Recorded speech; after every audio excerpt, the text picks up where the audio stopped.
জঙ্গি সংগঠন আইএসের সঙ্গে জড়িত থাকার অভিযোগে মালয়েশিয়ায় গ্রেফতার ৩৬ বাংলাদেশি। শুধু তাই নয়, তাদের মধ্যে কেউ কেউ তহবিল সংগ্রহ, সদস্য নিয়োগ, এমনকি সরকার উৎখাতের ষড়যন্ত্রে লিপ্ত ছিল বলে অভিযোগ। এই ঘটনার প্রভাব কি বাংলাদেশের শ্রমবাজারেও পড়বে? চরম উদ্বেগ আর প্রশ্নের মুখে এখন দুই দেশ। গত ২৭ জুন শুক্রবার মালয়েশিয়ার সংবাদ মাধ্যম হারিয়ান মেট্রো একটি বিস্ফোরক প্রতিবেদন প্রকাশ করে। প্রতিবেদন অনুযায়ী রয়্যাল মালয়েশিয়ান পুলিশ এপ্রিল মাস থেকে একাধিক অভিযানে মোট ৩৬ জন বাংলাদেশিকে গ্রেফতার করে। এই ব্যক্তিদের বিরুদ্ধে অভিযোগ, তারা আন্তর্জাতিক জঙ্গি সংগঠন ইসলামিক স্টেট বা আইএসের চরমপন্থী মতাদর্শ অনুসরণ করছে এবং সেই আদর্শ ছড়িয়ে দিচ্ছে মালয়েশিয়ার মাটিতে।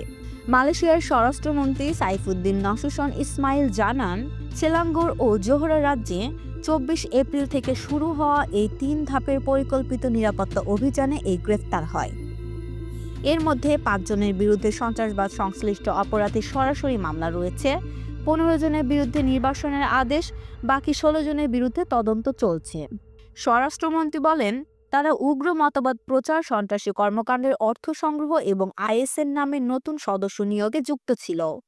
এমনকি তারা বৈধ সরকার উৎখাতের ষড়যন্ত্রেও লিপ্ত ছিল বলে গোয়েন্দা তথ্য উঠে এসেছে। স্বরাষ্ট্রমন্ত্রী হুঁশিয়ারি দিয়ে বলেন, মালয়েশিয়া কখনোই চরমপন্থীদের আশ্রয়স্থল হবে না। কেউ দেশটিকে জঙ্গি ট্রানজিট হিসাবে ব্যবহার করতে চাইলে তা কঠোরভাবে দমন করা হবে। তিনি আরও জানান, এই অভিযান মালয়েশিয়ার মাদানি সরকারের জিরো টলারেন্স নীতির প্রতিফলন। এই ঘটনা নতুন কিছু নয়। ২০১৭ সালে মালয়েশিয়ায় আইএসের আস্তানা থেকে ২ জন বাংলাদেশি ধরা পড়ে। ২০১৬ সালে সিঙ্গাপুরে ৪ জন বাংলাদেশিকে আইএসে জড়িত থাকার অভিযোগে সাজা দেওয়া হয়। এছাড়া আরও ২৭ জন নির্মাণ শ্রমিক ধরা পড়ে, যারা আল কায়দা বা আইএসের মতাদর্শে অনুপ্রাণিত ছিল। আইএস বা ইসলামিক স্টেট মূলত সাদ্দাম হোসেনের পতনের পর ইরাক ও সিরিয়ায় সুন্নিদের হতাশা থেকেই জন্ম নেয় বলে অভিমত বিশ্লেষকদের।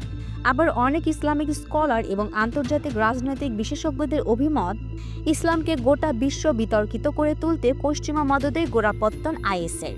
তাদের পতাকায় লেখা থাকে, আল্লাহ ছাড়া কোনো উপাস্য নেই এবং মুহাম্মদ সাল্লাল্লাহু আলাইহি সাল্লাম আল্লাহর নবী।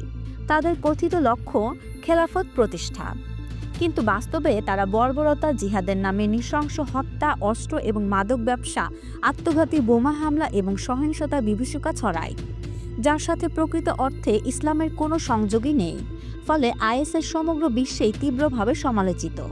বাংলাদেশে আইএসের সরাসরি অস্তিত্ব নিয়ে বিতর্ক রয়েছে।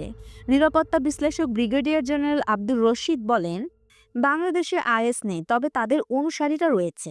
তারা জিএমবি বা আনসারুল্লাহ নাম নিয়ে কাজ করছে এবং আইএসের দৃষ্টি আকর্ষণ করতে চাইছে। এই সময়ে এই গ্রেফতার ঘটনাটি আরও গুরুত্বপূর্ণ হয়ে উঠেছে, কারণ বাংলাদেশ মালয়েশিয়া শ্রম বাজার ১ বছর বন্ধ থাকার পর পুনরায় খোলার কথা চলছে। এমন সময়ে ৩৬ জন বাংলাদেশির গ্রেফতার নিশ্চয়ই একটি নেতিবাচক প্রভাব ফেলতে পারে বলছেন বিশ্লেষকরা। তবে বাংলাদেশ সরকারের পক্ষ থেকে এখনও কোনো আনুষ্ঠানিক প্রতিক্রিয়া পাওয়া যায়নি। সন্ত্রাসবাদ কোনো জাতির পরিচয় হতে পারে না। একটি ক্ষুদ্র গোষ্ঠীর উগ্রপন্থা যেন গোটা প্রবাসী জনগোষ্ঠীর ভাগ্যকে কালিমালিপ্ত না করে তা নিশ্চিত করাই এখন সময়ের দাবি। আপনার মতামত কি? এই গ্রেফতার কি শ্রমবাজারে বড় ধাক্কা হয়ে দাঁড়াবে? কমেন্টে লিখে জানান। ভিডিওটি ভালো লাগলে লাইক দিন, শেয়ার করুন আর সাবস্ক্রাইব করুন দৈনিক শিল্প বাংলা, যেখানে সত্য হয়ে আসে সাহসের কণ্ঠে।